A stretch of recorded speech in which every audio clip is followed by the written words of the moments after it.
Apakah dimungkinkan jika orang mau membangun sains yang disebut sains agama atau sains kitab suci? Tidak bisa. Karena beberapa alasan. Pertama, ada problem epistemologis. Dalam sains, sesuatu itu dipandang sah jika dilandaskan pada bukti. Ini kita sebut epistemologi evidensialis. Dari kata evidensia, bukti. Sedangkan dalam agama, epistemologi yang dipakai kita sebut revelative fides, yaitu berdasarkan apa yang kita sebut wahyu yang diterima dengan iman sebagai kebenaran, tanpa perlu bukti. Nah, dua hal ini yang kita lihat sebagai benturan epistemologis tidak memungkinkan orang membangun sains agama. Kemudian ada problem yang lain, yaitu yang kita sebut sebagai problem aksiomatis. Aksioma adalah sebuah pernyataan yang diterima sebagai kebenaran tanpa perlu dibuktikan lagi. Diterima begitu saja dan dipercaya sebagai benar.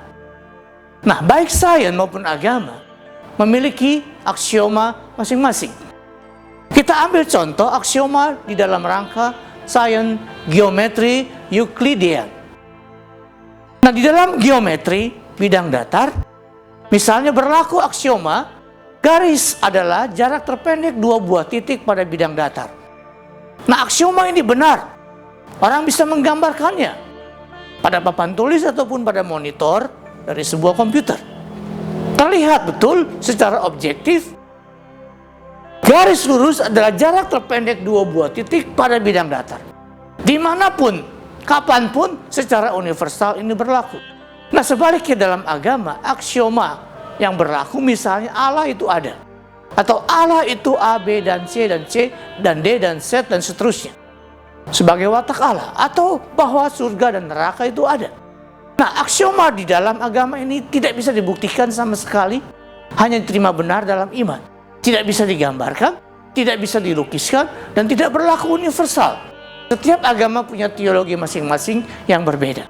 Nah, problem yang ketiga adalah yang kita sebut sebagai problem ideologi partisan.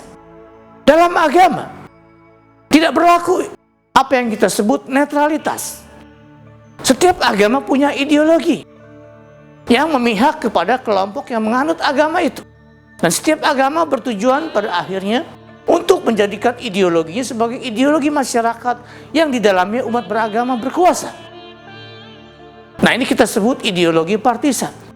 Dalam ilmu pengetahuan atau sains, tidak mungkin ideologi partisan ini diterapkan. Sains itu netral, milik seluruh dunia, universal, berlaku di mana saja dan netral. Dan tidak ada kepentingan ideologis yang diperjuangkan oleh para saintis. Begitu seseorang saintis menjadi ideologis, dia kehilangan statusnya sebagai saintis.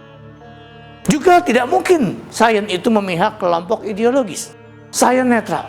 Tentu ada teknologi sebagai terapan sains yang bisa ideologis kalau dikuasai kalangan ideologis tertentu. Atau bisa dibisniskan oleh para penguasa ekonomi. Tapi itu sejauh menyangkut teknologi dan bukan sains pada dirinya sendiri. Dan akhirnya ada problem yang kita sebut problem benturan antara absolutisme dan skeptisisme. Agama memberlakukan absolutisme. Apa yang diyakininya benar berlaku mutlak kepada siapa saja, mengikat, apalagi kepada umat, dan tidak netral. Dan tidak boleh diragukan dan dipertanyakan. Diperbaiki atau dianggap mesti diperbaiki karena telah kehilangan relevansi. Nah, dalam sains, skeptisisme atau sikap ragu mempertanyakan segala sesuatu itu adalah sikap yang dipertahankan dan menjadi watak dari sains. Skeptisisme, jiwa dan inti dari sains, melahirkan sains dan membuat sains maju. Nah, itulah beberapa problem kalau kita membangun sains skriptural, dan artinya sebagai kesimpulan, membangun sains skriptural tidak dimungkinkan karena ada banyak problem.